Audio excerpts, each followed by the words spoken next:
but this was a lot of fun from start to finish. One of the best races I've been a part of. You saw guys come and go, sliding, moving. I mean, I don't care what anybody says. That was an awesome race. There you go. The thoughts of Austin Dillon, who wound up with a top 5 finish at the Bristol Dirt Race. Marty Snyder, Jeff Burton, Steve Letarte joining you there. So, Steve, Jeff, he says, I don't care what anyone thinks. This was a good race. Do you agree? Yes.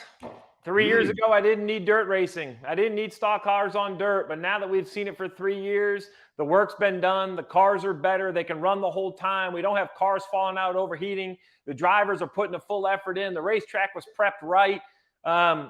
Gosh, I hate to say I've jumped the fence, but I was a fan of the Bristol Dirt Race. So much so, Marty, I'm going to harken back to the days of 2 road course races. If it's good enough to do once, you need to do it twice. There's no reason to have this much effort go into a singular dirt race in the year. I think a second venue needs to be found in the second half of the year.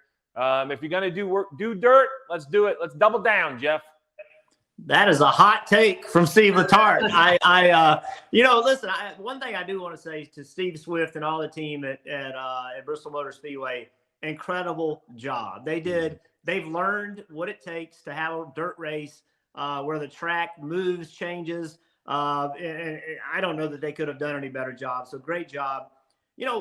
Here's where I stand on this dirt thing. Like I'm okay with what Steve just said. I'm okay if we're going to run dirt. I'm okay. It was fun. I was there. It was great action. If you weren't entertained, then you just weren't paying attention, because there was a ton of things going on. This is where I get a little hung up.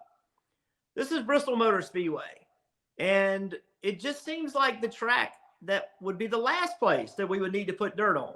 And that's what confuses me about it. I don't know why. I don't know why we just can't put Bristol like it used to be, where it's a one groove track, run on the bottom. If you're going to pass somebody, move them out of the way. Like what? Why can't we just put the track back like that? And because the fans loved it. The place was sold out. It was packed out. It was fun. It was intense. It was crazy as a driver. It was crazy as a fan. Can we not just put it back like that? I mean, wouldn't that be worth trying? And then this would be the last place that you would need to put dirt. So that's where I get conflicted. I'm good with the dirt racing. I think it's fun to road course race, street race, dirt race. Like, go get you some. Like, I think that's fun. I just don't know that this is a venue we should have to do it on. I was raising my hand because I second that motion, Jeff Burton. I mean, why can't we just leave Bristol the way it is? And Steve, I'm fine. If you want to run dirt races, how about run them at Knoxville? How about run them at Eldora that are real dirt tracks? You said it yourself, Steve. It's taken 3 years to figure out how to make this a good dirt track. Let's go to the places that are real dirt tracks if you want to run dirt in the Cup Series. You had me, but not all good dirt tracks are good stock car dirt tracks. Knoxville couldn't be worse. It's flat. It's slow. There's a curb on the inside or a berm on the inside. Eldora? Now I like it. Listen, sprint car racing at dirt tracks, ton of power, ton of wing, ton of tire. They can run at a place like Knoxville, and it's breathtaking how fast they go.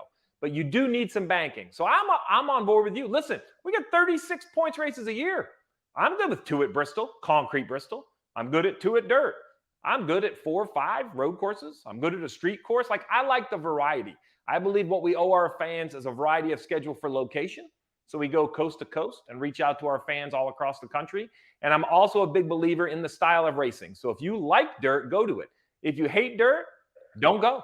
Matter of fact, don't watch. It's 38 weeks. Like, it's okay that you don't love everything you see. I hate to be that way, but that's kind of how it is. It's very interesting and it's different. Listen, and if drivers love it, if that's Austin Dillon's cup of tea, good for him. But like I said, this is a boat I didn't think I would get in, Marty. 3 years ago, I was anti-dirt racing, but they've won me over. It hurts a little bit to think that they drove me all the way over to the dirt side. Hey, can we edit what Steve just said? And can we cut, instead of him saying have 2 races at concrete Bristol, can we edit that and say have 2 races at asphalt Bristol? Oh my gosh. Now you're really like, I will look, single groove, 1 lane on the bottom. I don't care if it's concrete. I don't care if it's asphalt. I don't care what it is. But I just think that that's what our fans love to see. And why, I just don't know why we can't go back and do that. I just don't understand why. Listen, Marcus and his team, They work so hard to make great racing for the fans. They do incredible work. And I just would love to see that racetrack go back to what it used to be. And listen, a lot of the drivers wouldn't like it. I'm okay with that too. I didn't actually like Bristol when we raced there, but I also recognize that it was a hell of a show and it was a hell of a challenge and it meant a hell of a lot. Listen, one of my favorite trophies is that Bristol trophy. It's one of my favorite trophies because I know how hard it was to win there.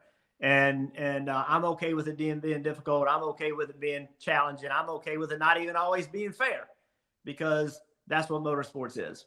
Hi, I'm Parker Kligerman. For more access like this from Pit Road, be sure to click and subscribe to the Motorsports on NBC YouTube channel.